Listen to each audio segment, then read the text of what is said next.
भौतिक तथा भौतिक तथा आध्यात्मिक के रूप में भगवान के असीम श्रेणियों के विविध अवतार हैं होते हैं।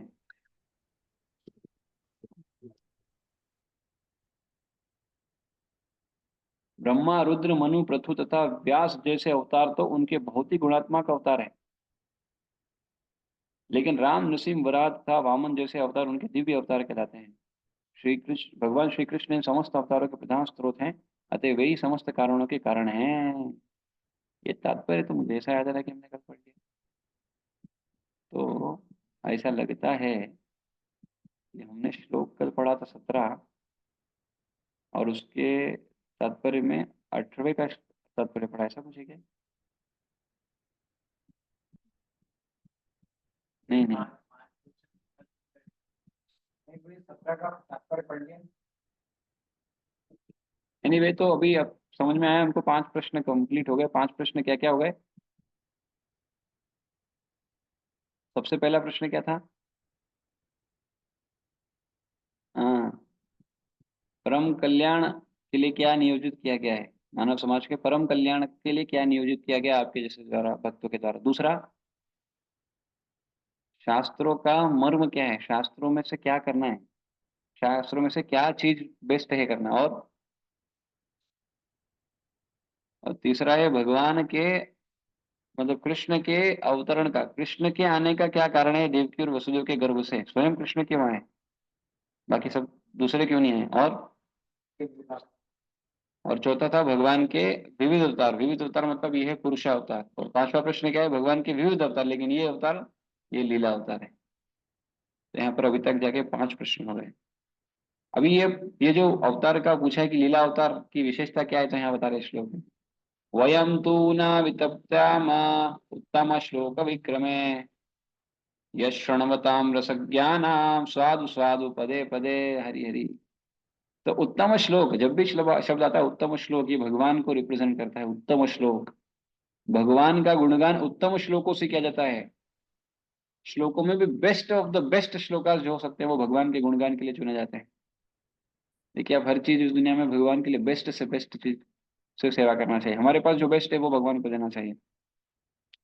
हाँ, भगवान की सेवा के लिए अपना बेस्ट से बेस्ट देना चाहिए हर चीज, और हर चीज को भगवान की सेवा के रूप में स्वीकार करते हुए करना चाहिए। तो क्या बोल रहे हैं, हम उन भगवान की दिव्य लीलाओं को सुनते थकते नहीं, जिनका यशोगान स्तोत्रों तथा स्तुतियों से किया जाता है। उनके साथ दिव्य संबंध के लिए जिन्होंने अभिरुचि विकसित कर ली है, वे प्रतिक्षण उनकी लीलाओं के श्रवण का आस्वादन करते हैं। हाँ, तो ऐसे रसिक, जो रस का आस्वादन करते हैं कृष्ण कथा में, ऐसे रसिक आचार्य हैं हमारे संप्रदाय में। विश्वनाथ चक्रवर्ती ठाकुर, ऐसी कमेंट्री है उनकी, ऐसा रस तत्व देते हैं, ऐसी ऐसी चीजें बताते हैं जो कहीं और जानने को सुनने को नहीं मिलती है। अद्भुत। तो तात्पर्य, लौकिक कहानियों, कल्पित कथाओं या इतिहास तथा भगवान की दिव्य लीलाओं में महान अंतर होता है। तो लौकिक कहानियां, ऐसी लोक कल्याण के लिए ऐसी अलग अलग स्टोरी बना दी गई, या कल्पित कथाओं, हाँ, लौकिक यानी इस लौकिक दुनिया है जो भौतिक जगत है इसके लिए, या कल्पित मन से कल्पित कथाएं, हाँ, इतिहास, लेकिन इन सब के अलावा भगवान की दिव्य लीलाओं में महान अंतर है। ये सब जो है, ये सब आपको एक बार अच्छा लगेगा, जैसे होता है ना आजकल लोग बाग स्टोरी सुनाते हैं, लेसन, बहुत अच्छा लगा, लेकिन एक बार के बाद दूसरी बार सुनेंगे तो क्या कह रहे यार, सुन तो लिया है, अभी क्या सुनेंगे इसमें। लेकिन भगवान की लीलाओं को जब सुनेंगे तो क्या होता है, अरे इसमें कुछ तो नया मिला अभी, और फिर से सुनने में आनंद आनंद होता है। हाँ, क्यों? क्योंकि कृष्ण की लीलाएं ऐसी हैं, अद्भुत। क्योंकि कृष्ण ऐसे हैं, इसलिए उनकी लीलाएं ऐसी हैं। हाँ, तो इनमें महान अंतर, समग्र ब्रह्मांड के इतिहास भगवान के अवतारों की लीलाओं से भरे हुए हैं। रामायण, महाभारत तथा पुराण विगत युगों के इतिहास है, जिनमें भगवान के अवतारों की लीलाओं के अभिलेख हैं। अतः बारंबार पढ़ने पर भी वे नए के नए लगते हैं। हाँ, नए के नए, नित्य नवीन, नए नए लगते हैं। उदाहरणार्थ, यदि कोई चाहे तो भगवत गीता या श्रीमद् भागवत का आजीवन बारंबार पाठ करता रहे, फिर भी उसे उसमें उनमें ज्ञान का नवीन प्रकाश देखेगा। लौकिक समाचार गतिहीन होते हैं, लेकिन न्यूज़पेपर एक दिन का हो गया, अरे यार पढ़ लिया ना, इसका हो गया, अभी बासी खबर नहीं सुना, नया ताजा ताजा सुना। लेकिन कथा बार बार वही चल रहा है, लेकिन वो भी, जो बोलने वाले हैं उसको भी आना जाता है, सुनने वाले को भी बहुत आना जाता है, नित्य नया नया लगता है, यद्यपि सेम कथा है, लेकिन नहीं नहीं, क्यों ऐसा है? क्योंकि वो कथा हर दिन कहीं ना कहीं रिपीट हो रही है, किसी न किसी भौतिक ब्रह्मांड में आज भी वो कथा चल रही है। हाँ, और उसमें कुछ ना कुछ वेराइटी है। हाँ, उसमें कुछ ना कुछ हमेशा वेराइटी होती है, स्मॉल डिटेल्स, कुछ ना कुछ चेंज होता ही रहता है। बोलते ना, हरि कथा हरि हरि अनंत, हरि कथा अनंता। तो भगवान इतने सारे ब्रह्मांड है, कितने ब्रह्मांड है? तो बोलते हैं महाविष्णु जब लेटे हुए हैं, कारण कारण समुद्र में, कारणोदक्ष जब लेटे हुए हैं, तो क्या हुआ है, तो उनके एक एक रोमकूप, उनके शरीर में जो भी बाल हैं, इन हर एक बाल से क्या हो रहा है, पानी में क्या होता है, सांस लेते हैं तो क्या होता है, बुलबुला, है ना, बुदबुदा आता है, बबल बनता है। ऐसे ही भगवान के जितने भी रोमकूप हैं, जितने भी बाल है, इन सब से क्या हो रहा है, एक एक ब्रह्मांड की उत्पत्ति हो रही है। अभी किसके, कोई जान सकता है अपने शरीर पे कितने बाल हैं? नहीं। और भगवान के शरीर पे वो जानना क्यों मुश्किल है? क्योंकि भगवान का शरीर ही अनंत है। वो आप देखेंगे अनंत पद्मनाभ स्वामी, ये गेट में देखो तो सिर्फ बीच वाला सेक्शन देखेगा भगवान का, एक में देखेंगे तो हेड दिखेगा, एक में देखेंगे तो पैर दिखेंगे, इतना 3 गेट तो लगते हैं। वो तो अभी और बड़ा भी हो सकता है, एक्चुअली अनंत है भगवान तो उनका। ब्रह्मा जी जब देखने जाते हैं तो समझ में नहीं आता है अपना उद्गम कहाँ से, वो कमल की जो डंडी है, वो डंडी इतना बड़ा है कि ब्रह्मा जी जाके देख रहे हैं कहाँ 1,000 साल तक फिर तपस्या करते हैं, क्योंकि सब देख के आई ऊपर नीचे, बोली मैं आया कमल पे, कमल का स्रोत कहाँ है, कमल आया कहाँ से, वो देखने के लिए गए, देख ही नहीं पाए, मिला ही नहीं। वापस आके बैठ गए, बोले कुछ समझ नहीं आ रहा है, तो उनको सुनाई दिया तब तब तब तब तब जाके तब करते हैं, 1,000 साल तक तप करने के बाद भगवान प्रसन्न होकर उनको गायत्री से दीक्षा देते हैं, और फिर बोलते हैं अब निर्माण कार्य करो, सृष्टि निर्माण करते हैं ब्रह्मा जी तब जाके। तो हम देख सकते हैं भगवान भगवान उद्गम ही नहीं देख पा रहे ब्रह्मा जी, तो ब्रह्मा जी का पूरा शरीर कैसा बना हुआ है, बुद्धि से बना हुआ, इतना बुद्धि है। अरे हमारे अंदर तो, हमारा तो 3 गुणों के प्रभाव से और पंच तत्वों से बना हुआ है, और उनका सटल बॉडी है एक तरह से, और वो सिर्फ और सिर्फ किससे बना हुआ है, सिर्फ और सिर्फ बुद्धि से बना हुआ है। इतना बुद्धि है, इसलिए वो रचयिता है, इसलिए वो रचना कर पा रहे हैं। वो भी ऑफकोर्स भगवान से ज्ञान प्राप्त करके। तो ऐसी कथाएं, और ऐसे ब्रह्मा जी को भी फिर भी बिविल्डर हो जाते हैं ना, इसलिए वो हम पढ़े थे ना, मुह्यंतीय सूर्य, भगवान क्या है, मुह्यंतीय सूर्य, जो सूर्य है, जो देवता गण हैं, जो यद्यपि भगवान को जानते हैं, भगवान को देखें, फिर भी भ्रमित हो जाते हैं, इवन बड़े बड़े साधु सन्यासी भी भ्रमित हो जाते हैं। हाँ, उनको भी भगवान ब्रह्म में डाल देते हैं। हाँ, तो उनकी लीला शक्ति, उनकी अलग अलग तरह की शक्तियां हैं। अंतरंगा शक्ति, ये विशेष रूप से लीला के लिए रिस्पॉन्सिबल है, अलग अलग लीलाओं के लिए। क्योंकि भगवान की लीलाएं क्या होती है, किसी अ, भौतिक शक्ति के अंतर्गत नहीं आ सकती। ये भगवान की दिव्य, दिव्य जब शब्द आ गया ना, मतलब समझ लेने का अंतरंगा है, बहिरंगा संभव नहीं है इसमें। तो आ, तो भगवान की तो बारंबार पढ़ने से नए नए नए नए लगते हैं। क्यों क्यों लगने लगते हैं? क्योंकि क्योंकि वो नई नई हो रही है इसलिए नए नए लगते हैं। क्योंकि हर दिन नई लीलाएं भगवान की है, मतलब सेम लीलाएं, लेकिन वेराइटीज उसमें बदलती रहती है, और variety is the mother of enjoyment. इसलिए आप जब कई बार क्या होता है, हम जो आप देखोगे, अगर चैतन्य महाप्रभु जो उन्नत उज्ज्वल रस है, वहां पर श्लोक आता है कि आ, पहले भी दिया है लेकिन बहुत लंबे समय बाद अब दे रहे हैं। तो पहले कब दिया है? पिछले ब्रह्मा जी के कल्प में दिया है ना। लेकिन बहुत समय हो गया ना, अभी एक ब्रह्मा जी का एक कल्प, एक ब्रह्मा जी का एक दिन कितना बड़ा होता है। तो इस तरह से, तो पहले दिया है लेकिन बहुत समय बाद फिर आके देते हैं। तो महाप्रभु, हाँ, हमेशा उन्नत उज्ज्वल रस देते हैं, कब? ब्रह्मा जी के एक दिन में एक बार, जब, हाँ, उसका भी क्या करना है, वही 28वां जो चतुर्युग होता है ब्रह्मा जी के उसमें, और उसके भी कलयुग में आते हैं, इसलिए उस कली को धन्य कली कहते हैं। और वो कली कब आता है, तो उसमें वर्णन है, यद्यपि जो युगों का सीक्वेंस है कैसा है, सतयुग के बाद कौन सा युग आता है?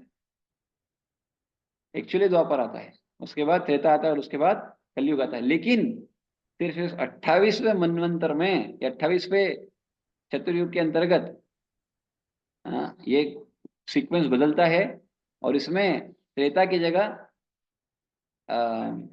क्या बोलते हैं, द्वापर की जगह त्रेता पहले आता है, और उसके बाद उस कलयुग में जो आते हैं, उस द्वापर में जो आते हैं वो आते हैं भगवान कृष्ण। और उसी कलयुग में जो आते हैं वो आते हैं चैतन्य महाप्रभु, स्वयं भगवान आते हैं। यद्यपि और अवतार आते हैं जो दे के जाते हैं, लेकिन ये गणना शास्त्रों के द्वारा बताई गई है। और उस कली को धन्य कली कहते हैं। तो हमारा सौभाग्य है। यद्यपि कलयुग तो सबसे निकृष्ट युग है, लेकिन फिर भी सबसे महान है। क्यों? क्योंकि इसमें भगवान की प्राप्ति बहुत आसानी से हो सकती है, लेकिन वो आसान भी नहीं कर पाता व्यक्ति। लेकिन बहुत आसान विधि है। अभी क्या है, सिर्फ नाम जप करने का है बस। और उसको कैसे जप करना है वो पूरा विधि बता के गए हैं स्वयं भगवान। अब देखो, भगवान को हर चीज करके दिखा के जाना पड़ता है, तब जाके व्यक्ति सीख पाता है ना? भगवान आते हैं और अपनी आचरण से सिखाते हैं। भक्त कैसे बनना है, भगवान आते हैं महाप्रभु के रूप में और आचरण से सिखाते हैं।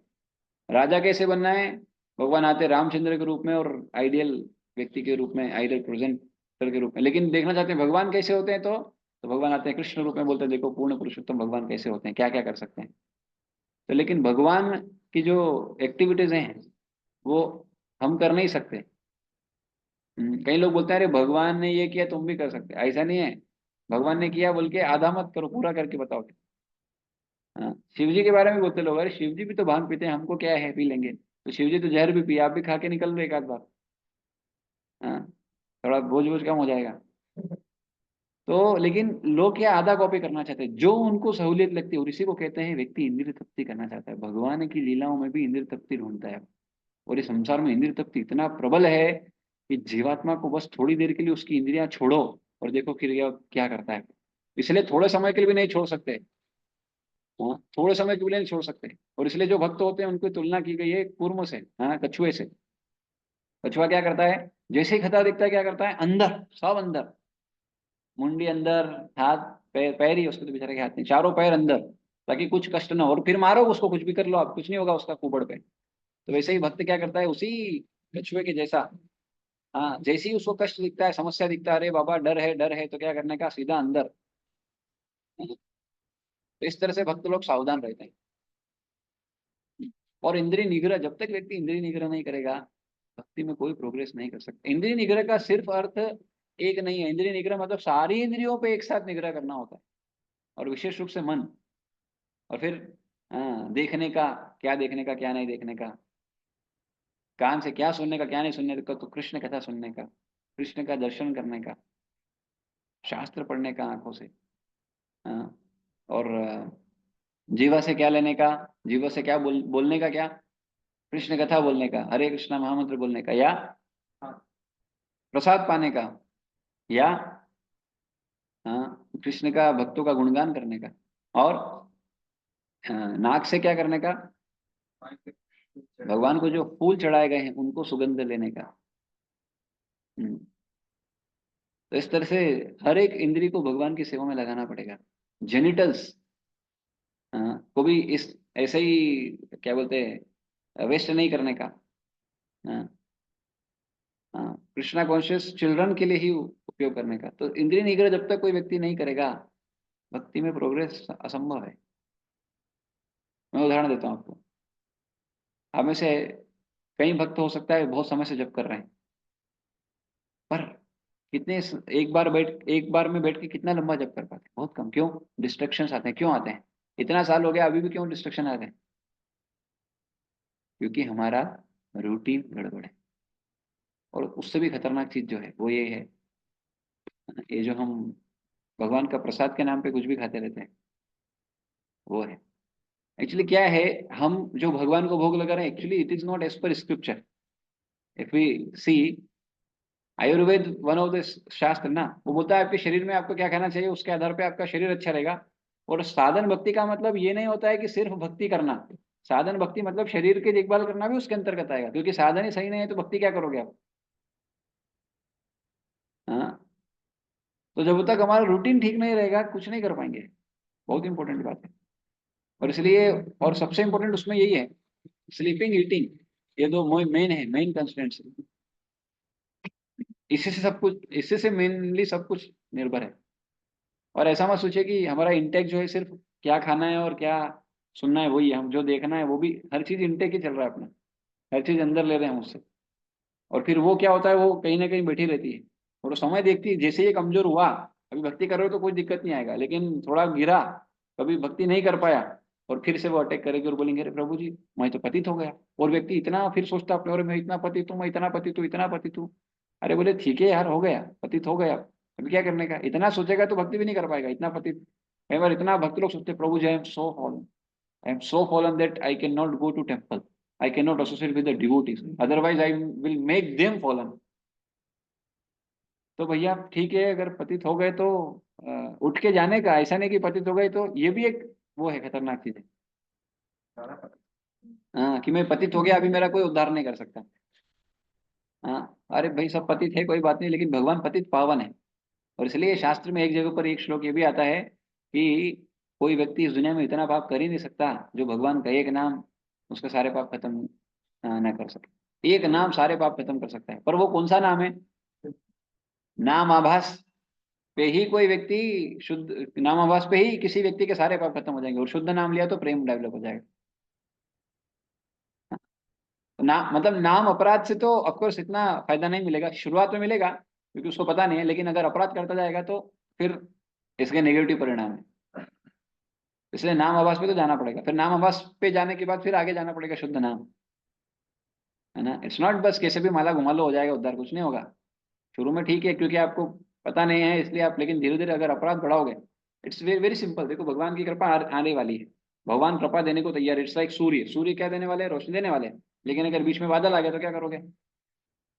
तो सूर्य की रोशनी नहीं आएगी। वैसे ही होता है, भगवान की कृपा आ रही है, भगवान मदद करना चाह रहे हैं, भगवान नाम के रूप में है, दे रहे हैं आपको कृपा, लेकिन आपने क्या किया? अपराध रूपी बादल खड़ा कर दिया उनकी कृपा के सामने। अब कहाँ से आएगी कृपा? और फिर जो रोज नाम है वो आपका जाता है किसमें? वो अपराध खत्म करने में। और अपराध करते तो वो क्लाउड ही बढ़ता जाता है। तो फिर वो फिर बोलते हैं अरे भक्ति रूखा रूखा सूखा सूखा क्यों लग रहा है, कथा में आनंद क्यों नहीं आ रहा है। तो ये स्थिति है क्योंकि अपराध बहुत बढ़ गया है हमारा। तो इसलिए अपराध जानना चाहिए क्या अपराध है, और उसके आधार पे। और ये अपराध क्यों बढ़ रहे हैं? Unroutine life, one of the biggest reason is this only. इसलिए आप देखो हमारे आचार्यगण सुबह उठ के उनका बहुत रूटीन फिक्स था, ऐसा नहीं कुछ भी कुछ भी कुछ भी। और हमने हमारी लाइफ को बहुत अनसोफिस्टिकेटेड कर दिया एक्चुअली, बहुत अनसोफिस्टिकेटेड।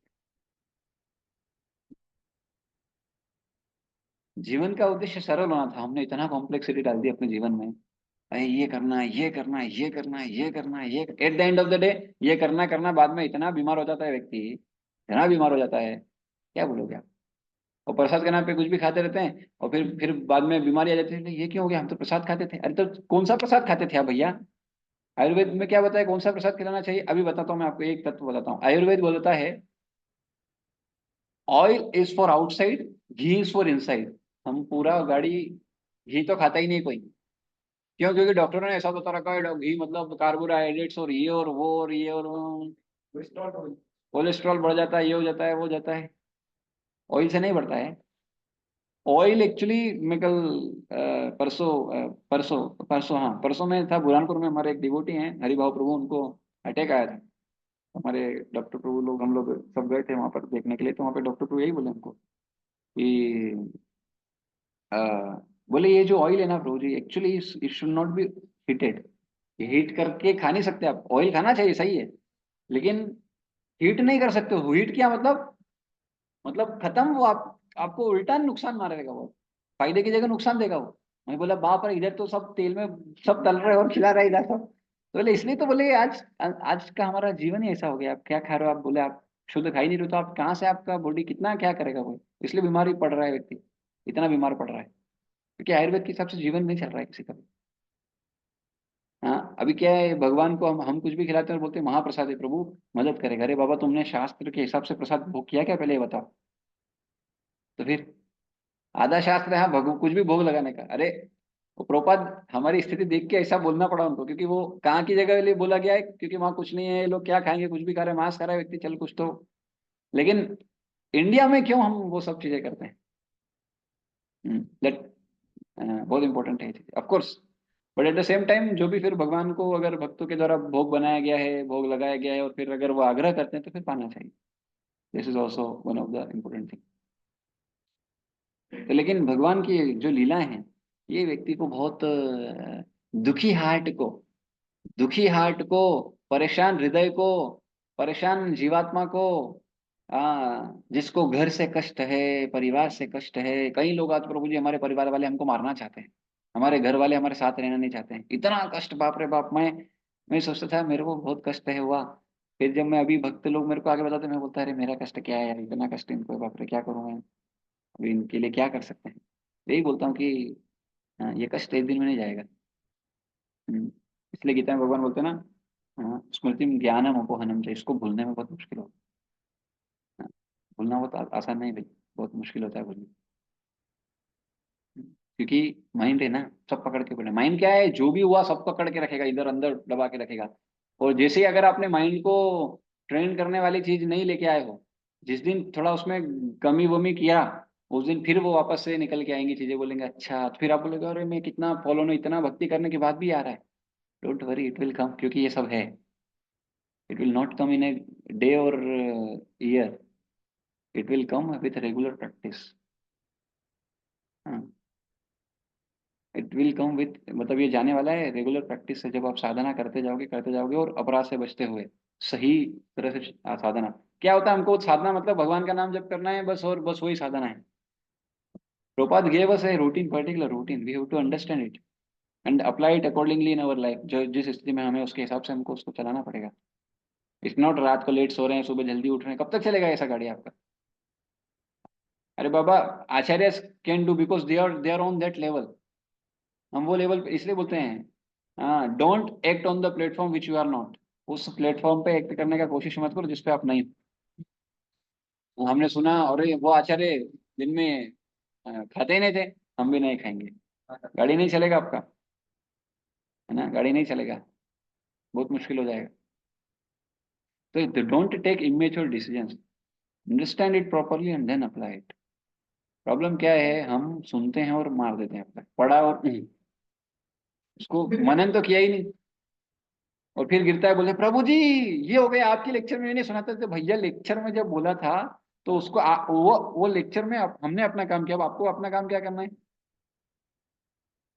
उसको देखना है कि आपके लिए क्या है, वो मनन करना पड़ेगा आपको। और देन कम्स निधि ध्यासनम, विदाउट मननम निधि ध्यासनम करोगे तो गड़बड़ हो। सो विचार करना बहुत जरूरी है।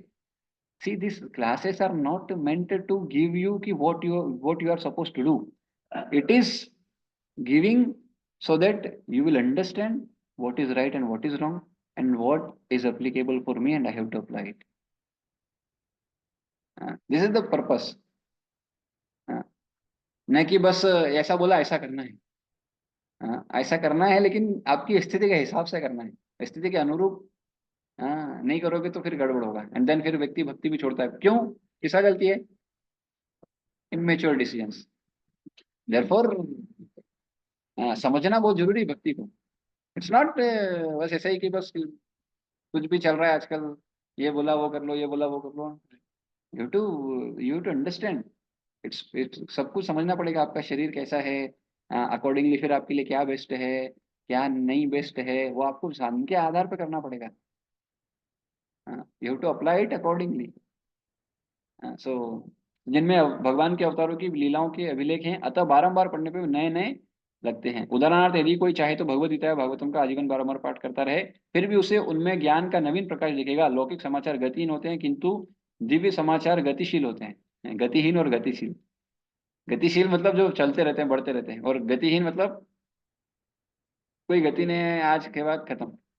जिस प्रकार की आत्मा गतिशील है और पदार्थ गतिहीन है, जिन मनुष्यों ने दिव्य विषयों को समझने के लिए सुरुचि का विकास किया है, वे ऐसी कथाएं सुनते कभी थकते नहीं।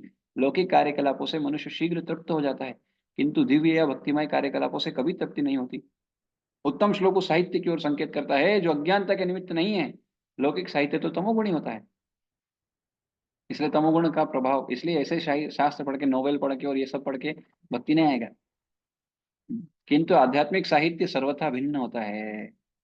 दिव्य साहित्य तमोगुणों से परे होता है, और इसे जो जो और पढ़ा जाता है, त्यों तो यह अधिक प्रकाशमान बनता जाता है, तथा इस दिव्य विषय की अनुभूति और अधिक है, वे सभी कल्याणप्रद होते हैं। जो लोग ऐसे कार्यों के समय उपस्थित रहते हैं, तथा जो ऐसे कार्यों की दिव्य गाथाओं को सुनते हैं, वे दोनों लाभान्वित होते हैं। इसलिए मैंने आपको कल रात में एक वो लेक्चर में बहुत क्लियर इसलिए बोल दिया था मैंने, एक बार क्या बोला था। हाँ, कल रात में एक लेक्चर में एक पॉइंट बोला था मैं आपको। हाँ, क्या था वो। हाँ, कई सारे पॉइंट्स है। हाँ, कि हाँ, वी हैव टू अंडरस्टैंड हमारी स्थिति क्या है, हमारा नेचर क्या है, accordingly we have to apply it. नहीं तो क्या होगा, अर्थ का अनर्थ करते हैं।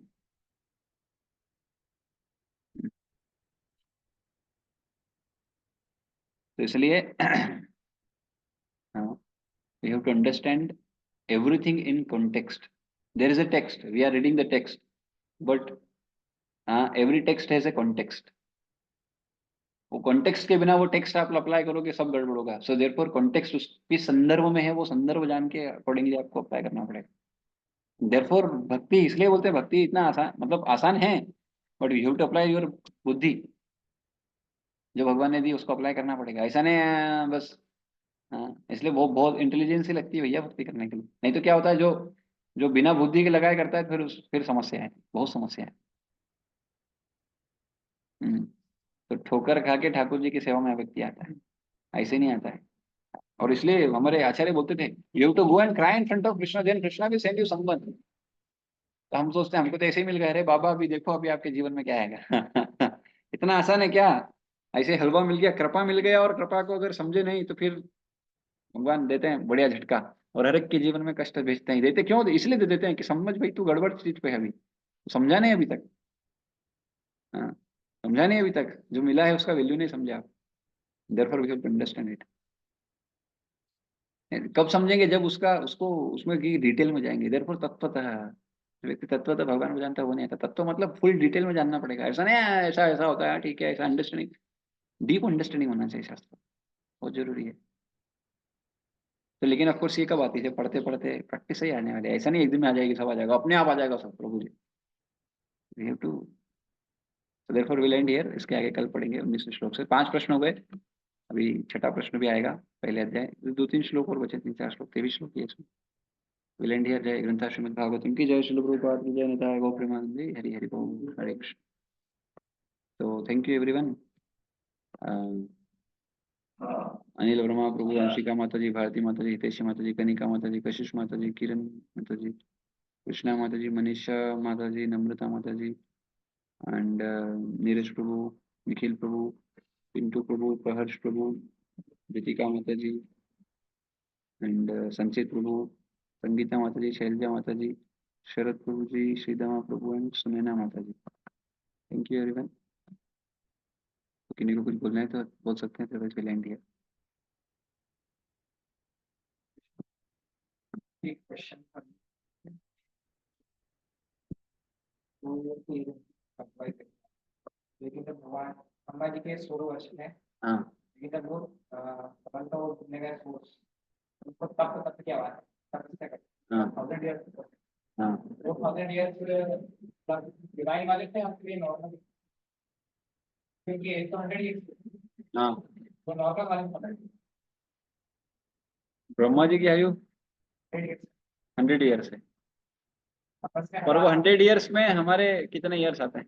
मतलब ये डिवाइन ये 100 ईयर सबसे के लिए डिवाइन वाले हैं, आपके नॉर्मल वैसे भी हो सकते हैं।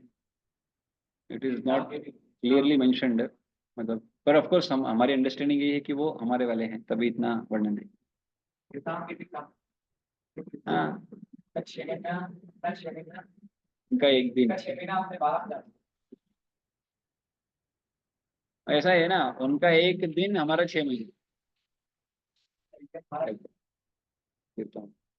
तो लेकिन ऑफ कोर्स सी कैसा है, बोला है कि इतना आयु है, लेकिन ऐसा नहीं कि उतना ही जिएंगे, उसके आगे भी जी सकते हैं। कई सारे ऐसे केसेस हैं, जैसे फॉर एग्जांपल भगवान रामचंद्र के पिताजी दशरथ महाराज, उस समय एज कितना था, 10,000 साल आयु था।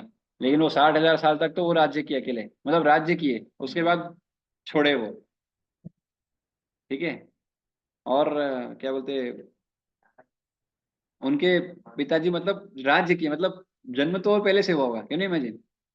तो it's like so many examples are there, जो जहाँ पर हम देख सकते हैं कि ऑल्दो इसमें आयु इतना है लेकिन वो ज्यादा भी जीते हैं। अभी हम कलयुग में भी तो देखे हैं, 100 आयु मैक्सिमम बोला है लेकिन कुछ लोग ज्यादा जिए हैं। हमारे आचार्य, हमारे जगन्नाथ दादा जी महाराज। हाँ। तो therefore there are so many जो ज्यादा जिए हैं। अभी कभी आप जाओगे हिमालय में लगे तो और लंबा लंबा जिए। हाँ, बिकॉज दैट्स देयर ना, वो साइंस है उसका ना, सांस का। That is also there, but in general जो एवरेज है, हमेशा जब भी बताया जाता है एवरेज, मतलब एवरेज समझते ना, एक इंडिविजुअल का नहीं, इट्स लाइक फॉर ऑल। अगर सबको कंपेयर करें तो it's like this will be the, ऐसा लाइक दैट, ऐसा हो गया। तो जैसे बॉम्बे में अभी बोलते हैं एवरेज एज कितना है, 55 years. It doesn't mean everyone will live 55 years, some will, कुछ लोग जल्दी मर जाएंगे, कुछ लोग थोड़ा और जी के मरेंगे, ऐसा इट्स नॉट हर व्यक्ति के लिए फिक्स लाइक दैट। हाँ, ऑल्दो वो एवरेज बताया जाता है, हमेशा एवरेज से लेते हैं उसको, तो गणना एवरेज है ऐसा। तो ठीक है। क्या? जो भगवान के साथ ही तो भोजन से तो या क्या होना चाहिए तो हमको नहीं। हाँ, तो वही घी घी ghee for the inside and oil is for outside. इसलिए आप देखो, ऑयल हम बॉडी पे मसाज वगैरह के लिए यूज करते हैं, और घी खाना चाहिए।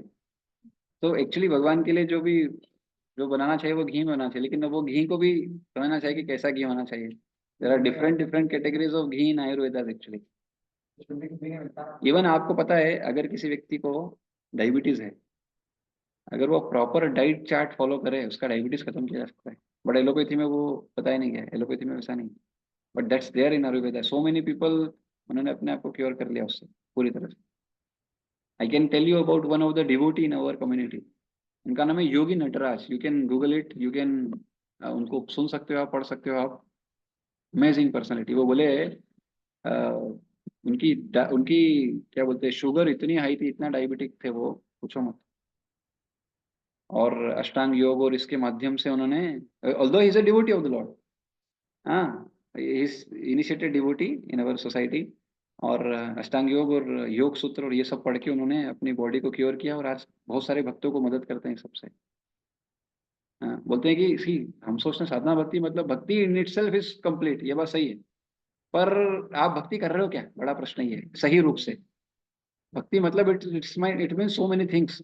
Are you able to accept all the aspects of bhakti, or you are only including some aspects of bhakti and leaving some aspects and saying bhakti is not perfect? साधना भक्ति doesn't mean, साधन भक्ति का definition क्या है? With our senses whatever we are doing to please the Lord. Senses means it includes body as well. तो जब तक body को आप क्लीन नहीं रखोगे, बॉडी को आप सही नहीं रखोगे, तब तक कैसे होने वाला है? तो बोले मैंने भी अपने आप को बहुत एग्जैगरेट किया, क्या बोलते हैं, बहुत परेशान हुआ मैं, लेकिन बाद में फिर मैं योग सूत्र और ये सब से के माध्यम से जब मैं बैठा, तो अभी मैं बोले चैंटिंग एक अलग ही उसमें कर पाता हूँ। और बोले बहुत लोग, बहुत डिवोटीज को मदद भी किया उस तरह से, इन दिस वे। तो ये मतलब हम जो वो लगाते हैं वो अपने टेस्ट के अकॉर्डिंग लगाते हैं, पूरा नूडल्स थोड़ी पहले। हाँ, ऑफ कोर्स। अब प्रभुपाद वहां गए और वहां वो खाते हैं बोल के वहां की, अब हम लोग वो भी यहाँ पे भी लगाते हैं, ठीक है। ऐसा नहीं, किसी को देखो क्या होता है, एक और बात बताता हूँ। कई बोलेंगे अरे प्रभु जी क्या बोल रहे हो आप, इतना खाने का रोक दोगे तो हम खाएंगे क्या, मर जाएंगे। तो जब आपको बीमारी होगा, कोई बीमारी हो जाएगा बड़ा, तब क्या करोगे आप? तब आपको रिग्रेट होगा। तो therefore there are two kinds of pain, pain of regret and pain of discipline. If you discipline yourself, pain होगा, लेकिन वो पेन इतना मुश्किल नहीं होगा जितना खतरनाक पेन होगा आपको रिग्रेट होगा, जब बाद में आपको बीमारी हो जाएगा, जब आप बाद में आप नहीं कर पाओगे, तब रिग्रेट होगा, अरे यार कभी नहीं सुना, तब कर लेता, तब तो आज कुछ नहीं होता, उस समय इंडिकेशन मिले थे लेकिन नहीं किया। वो रिग्रेट का जो पेन है वो ज्यादा खतरनाक होता है। एंड वी सी ना, कभी हम बोलते हैं कि हम डेली आरती करेंगे, डेली समय पर उठेंगे, लेकिन नहीं उठ पाते तो क्या होता है? रिग्रेट होता है। और वो रिग्रेट से फिर क्या होता है? और इसलिए गड़बड़ होता है। लेकिन अगर कोई वो रिग्रेट हुआ और रिग्रेट को पॉजिटिवली लेके आगे बढ़े, तो क्या होगा? मोर डिसिप्लिन होगा, समझ रहे हो? मोर डिसिप्लिन आएगा। हाँ, this is what is recommended.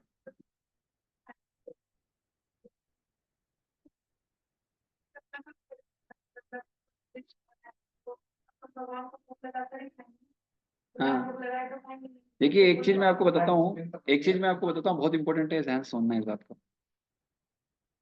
हम घर में जो भगवान को भोग लगाते हैं, this is not for the pleasure of the Lord, this is for pleasure of our own self, इसलिए हम वो बना के भोग लगाते हैं। तो इसका मतलब वो वहां पे क्लियर है कि actually this is not comes under pure bhakti, pure devotional service, it is come under mixed, क्योंकि हम आ गए उसमें पहले बीच में और फिर भगवान है। क्योंकि विधि है ना भैया, आपको जो भी खाना है भोग लगा के खाना है, तो आपको क्या खाना है, पहले हम वो बनाएंगे, फिर भोग लगाएंगे और फिर खाएंगे, तो क्या है, इधर कृष्ण बाद में है, पहले अपन है, आप समझ रहे हो। लेकिन मंदिर में वही जगह पर क्या होता है, मंदिर में भी दो जगह कुकिंग होता है, इसलिए आपको पता है, एक डिवोटी किचन होता है, एक डीटी किचन होता है। जो डिवोटी किचन होता है वो क्या वही है, हाँ वहाँ भी जो भक्तों को पसंद है कभी कभी वो बनाते हैं और वो भगवान को भोग लगा के खिलाते हैं। बट जो भगवान को खिलाते हैं वो हमारी पसंद का नहीं होता है। ऑफकोर्स वो बात अलग है, कुछ पुजारी उनको खाना होता है बोल के वही बनाते हैं तो उधर भी बहुत हो जाएगा, I will not tell the name और एनी टेम्पल। बट अगर ऐसा है तो वी हैव टू अंडरस्टैंड बाबा ये क्या है, क्लियरिटी आना चाहिए। सी क्या कौन कर रहा है, that's not our business to जज, वो क्या कर रहा है, वो उसको क्या करना चाहिए, वो हमारा काम नहीं है। हाँ? सिद्धांत क्लियर होना चाहिए कि वो क्या है और क्या नहीं है। It's not, we are not saying you can not eat this, but you have to understand if you are eating this it means what इसका रिजल्ट, इसका कॉन्सिक्वेंस क्या आने वाला है, ये क्लियरिटी होना चाहिए। उसके बाद भी खाना है, नो बडी इज रोक, आपको रोक रहा है भाई, सिद्धांत के हिसाब से प्रसाद खा खाओ। बोले एक भक्त था, बहुत अर्ली एज से उसको मंदिर में दे दिया, तो उसको इतना बड़ा गठान हो गया, इधर कैंसर हो गया, बाप रे, वो बाद में उसको ऑपरेशन करके निकालना पड़ा। तो उसको पूछा कैसे हुआ ये, बोले प्रभु जी क्या था, मैं मंदिर में था, छोटा बच्चा था, सब आते थे स्वीट खिलाते थे, इतना स्वीट खाया, इतना स्वीट खाया, ये हो गया। क्या करोगे आप, अरे अरे आप शरीर तो वो शरीर तो, शरीर पे तो प्रभाव वही पड़ेगा ना इस संसार की चीजों का। Whether you are in a body of pure devotee, whether you are in a body of normal brahmachari or grihastha or whatever, whoever you are, body works according to this material world only, because this body belongs to this world. तो therefore वो body पे वो सारे functions होंगे, अगर आपका routine सही नहीं है तो वो आपको प्रभाव डालेगी, नेचुरली डालेगी। हाँ वो बात अलग है, अगर आप इतने एलिवेटेड हो कि आपने बॉडी के, बॉडी से कोई फर्क नहीं पड़ता आपको, कुछ भी हो जाए, you are not an external consciousness, you're always in internal consciousness, that's a different matter, and our acharyas are on that level, है ना। तो फिर बात लगे, गौर गोविंद महाराज बोलते थे, if you are chanting the holy name of the lord, it means what, it means you have to show this ashta sattvi vikar. If you are not chanting, then something is wrong with your chanting, you are not chanting. नैनम गलत दक्षो धारा है, आंसू आना चाहिए, पर किसके आ रहे, क्यों नहीं आ रहे, बिकॉज वो we are not on that level जो बात किया गया महाप्रभु के द्वारा, है ना। वो इतना सेपरेशन कहाँ फील हो रहा है भगवान, हमको तो लग रहा है ये कब दूर होगी माला, ये कहाँ हमारे हाथ में आ गई है, ये कहाँ हमारे गले पड़ गई है, हम तो ये निकल जाए बस अभी। This is our position, we have to understand and we sir have हमको टू फोर्थ अप्लाई वाला नहीं एवरीथिंग अकॉर्डिंगली।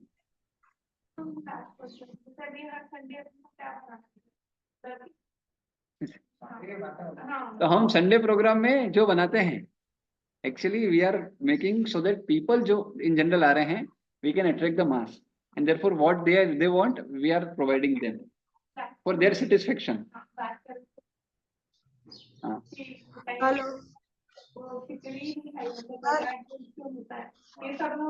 तो इसलिए जैसे जैसे जैसे हमारे आचार्य लोग थे, हमारे आचार्य लोग थे, तो क्या उनके समय पर प्रोग्राम नहीं होते थे, उनके समय पर प्रसाद नहीं होता था, वो सबको खिलाते थे, वो खुद थोड़ी खाते थे, they have very routine life, क्योंकि उनको पता है इसके क्या आने वाले हैं प्रभाव, लेकिन वो नए हैं इसलिए उनको कहा देते थे। तो one should be cautious of one's own health, it's not कोई और आपकी वो टेक केयर करने वाला है, what we are suppose to eat, what we are not suppose to eat, of course, लेकिन भगवान का प्रसाद है बोल के खाने का, इसलिए भगवान का प्रसाद हमको भी उस तरह से देना चाहिए, and therefore we have to raise the standards, but of course we have to pray to Krishna that we are lacking fund, and therefore if we are, then we'll feed them with the all the preparations which are made in the ghee, the pure ghee। ऐसा नहीं है हुगे से possible नहीं है, कृष्णा के साथ रहते हुए कौन बोल सकता है पॉसिबल नहीं, everything is possible, it's a matter of time. Krishna can do everything. Who किसने सोचा था कि गांव गांव में प्रचार होगा?